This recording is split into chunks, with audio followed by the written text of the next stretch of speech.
नमस्कार दोस्तों, मैं रमेश योगी। दोस्तों, हमने पिछले वीडियो में कर्नल जेम्सटोन के बारे में पढ़ लिया था और आज हम पढ़ेंगे राजपूत काल के बारे में। तो दोस्तों, ये अपना है भारत। और क्या होता है, ये भारत है। यहाँ पे 647 ईस्वी में यहाँ पर एक हर्षवर्धन नामक राजा था, एक महान राजा था जो संपूर्ण भारत पर शासन करता था। 647 में इसकी मृत्यु हो जाती है। इसकी मृत्यु के पश्चात भारत में कोई ऐसा महान राजा नहीं बचता जो संपूर्ण भारत पर शासन कर सके। तो इसी क्रम में आगे बढ़ते हैं। तो इसकी मृत्यु के बाद उत्तर पश्चिमी भारत में कुछ नए राजवंशों का उदय होता है। तो वह थे राजपूत शासक। तो दोस्तों, जो राजपूत शासक थे वो गुजरात, राजस्थान, उत्तर प्रदेश, दिल्ली, इन क्षेत्रों में वह शासन करने लगे। तो दोस्तों, 647 ईस्वी में जब हर्षवर्धन की मृत्यु हुई, उसके बाद ही लगभग 7वीं सदी के मध्य से ही राजपूत काल स्टार्ट हो जाता है, क्योंकि 647 ईस्वी में हर्षवर्धन की मृत्यु हो जाती है। तो उसके बाद से ही क्या हो गया कि राजपूत काल स्टार्ट हो गया।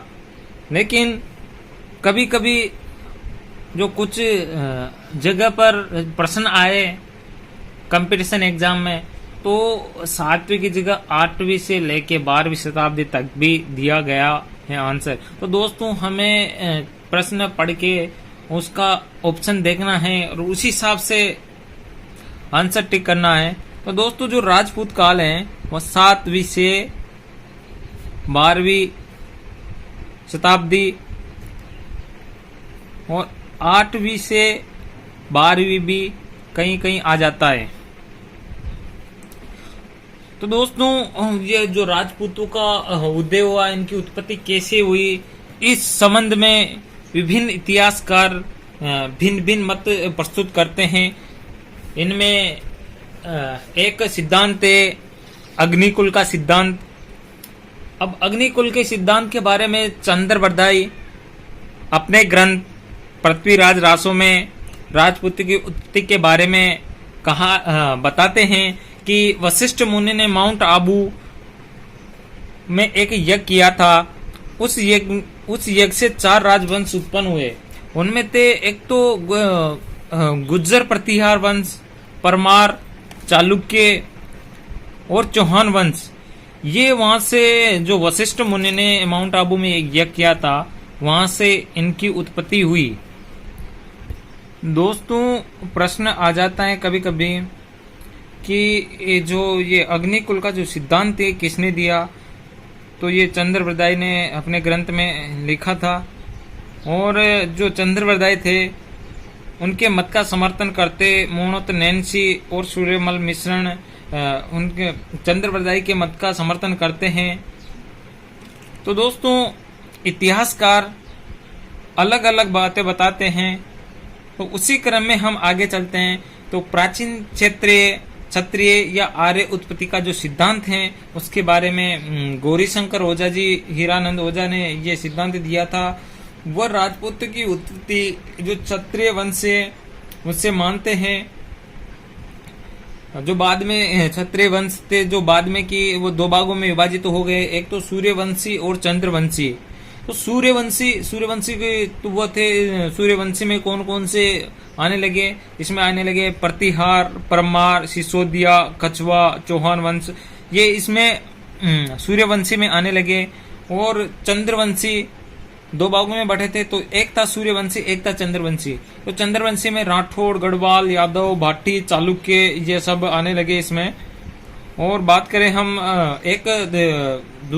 तीसरा सिद्धांत है विदेशी मूल का सिद्धांत। तो उसके बारे में हम बात करते हैं।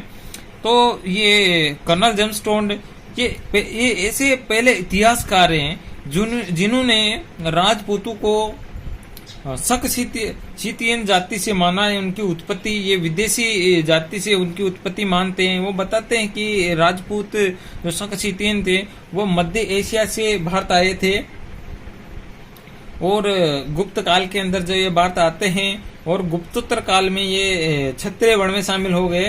तो राजपूतों ये कर्नल जेम्स टोंड मानते हैं और वो बताते, कर्नल जेम्स टोंड ये भी बताते हैं कि इनमें विभिन्न प्रथाएं प्रचलित थी, जैसे वो अश्व पूजा करते थे, शस्त्र पूजा करते थे, मदिरा पान करते थे एवं लड़ाकूपन आदि जो उनमें गुण विद्यमान थे।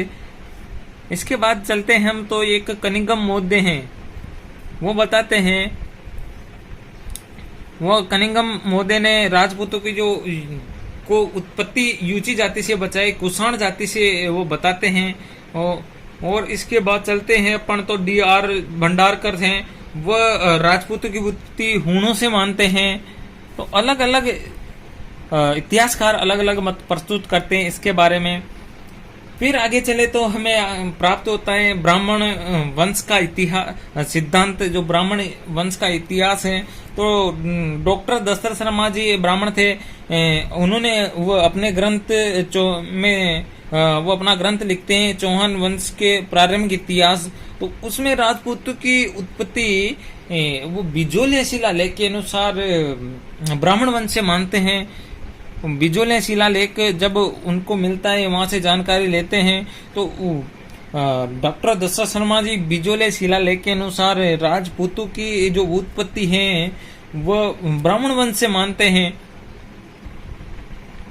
और एक इतिहासकार है V.A. स्मिथ।